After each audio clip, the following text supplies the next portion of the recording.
Mzigo bwana huu nimeuchukua kwa bei kali unajua usome.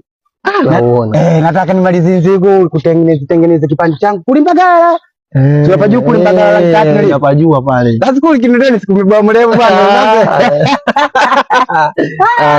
Sasa tafuta mtu. Hiyo haina shida. Si unanijua? Mimi nakujua. Sasa nipe kazi. Haya wewe mzigo huu wote utasafiri kwa shilingi ngapi huu kutoka zetu huko? Huu nikiangalia kwa chapu wewe nimpate mtu. Umpate mtu. Tutaongea naye fresh kabisa. Utaongea naye fresh mzigo gani? Mimi rahisi tu nitaongea naye samani. Nimekuja jamani nilikuwa napita hivi nikasikia kama mnatafuta mtu ukubeba matofali. Kwa mimi niko tayari kabisa nataka kubeba matofali haya. Yaani wewe Sam kidali kama hiki kweli unaweza kubeba mzigo? Nabeba vizuri kaka kabisa yani.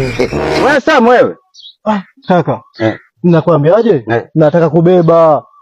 Sawa. Nguvu ninazo. Haya, hebu nionyeshe kwanza kidali vuka kwanza shaka. Vuka kwanza. Uzuri. Mzigo kweli unatoka hapa tulipo Kigogo hapa.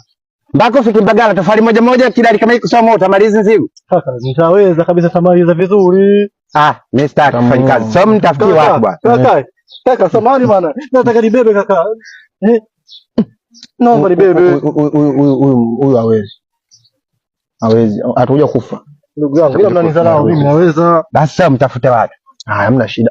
Kaka samahani bwana, mimi nataka nibebe basi. Nibebe. Wewe siraji mambo kipumbavu hapo. Ukiniharibia mzigo nitakuziboa wewe. Kwenda huko, katafute kazi huko mbele.